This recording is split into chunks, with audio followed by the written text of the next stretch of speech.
concluded my day 1. This is my master class in the foundation course in chocolate making. Today is the day 1, which is your basic chocolate class. I have given you a lot of theory on what is chocolate, the compound, the couverture, the brands, and the ratio of your compound chocolate today what we have taken. Also, I have even given you the difference in your couverture chocolate, the tempering part.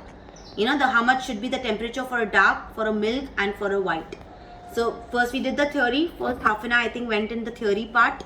I've also shown you the ratio, how much to take the dark, how much to take the milk.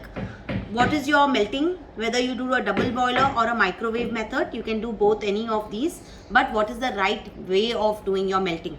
Okay, so that's what we have discussed today. I've discussed the brands. I'm going to share all the links and websites from where you can procure all the materials. Start collecting them, start making them slowly, invest in the beginning very less, slowly, gradually. Once you practice, then you can invest a little more. Okay, so let's start with your chocolates today. Now these are my chocolates. These are all basic chocolates, but everything I have done with a twist. So let me start from the beginning since here. This is your coffee orange with a twist. So I have put an orange on the top to show you that this is a coffee orange flavor. Next, this is your only plain coffee. Okay, so that's your plain coffee, which is also called as strong mocha. Next, we did our triple layer. We have 3 layers, which is white, coffee, white. I did it with the coffee today. You can even do it with only dark chocolate.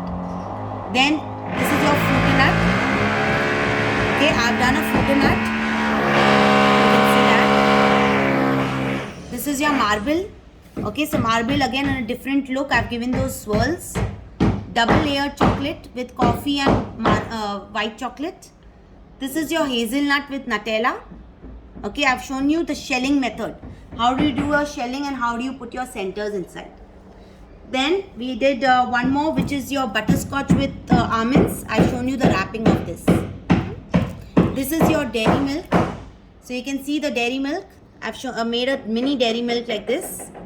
I also gave you a technique of how to avoid condensation when you remove your chocolates from the fridge. Okay, so that's also very good tip. Okay, coming to your biscuit chocolates, we have one which is Oreo.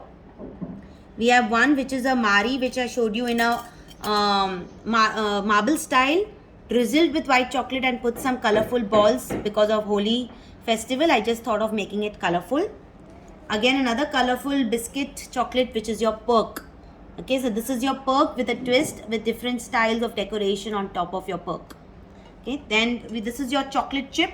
So this is your chocolate chips with white chocolates, and I have used coffee today.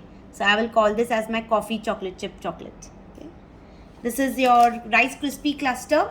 So, I've shown you how the packing is. You can even do a drizzle.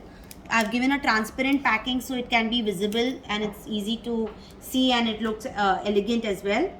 These are almond rocks. Okay, I've used good 8 to 10 pieces of roasted almonds. These are your Kellogg's. So these are called crunchies. Okay, yeah, I think I've covered up. We've discussed the wrapping, costing part, the packaging, the box wrapping, the tray wrapping, how you will transport it. Okay, I have given you a lot of tips in transportation also. See, then it's up to you and up to the weather, because weather plays a very important role. Okay, so we can't say that my chocolates are melting in the summers, it will melt. So you cannot avoid that. You need to be just smart enough how you will do it and which chocolates to be delivered and which chocolates you can't deliver. Okay, so I had 3 students today: Indore, Odisha and Nasik. So we continue tomorrow the Centerfield chocolates. Okay?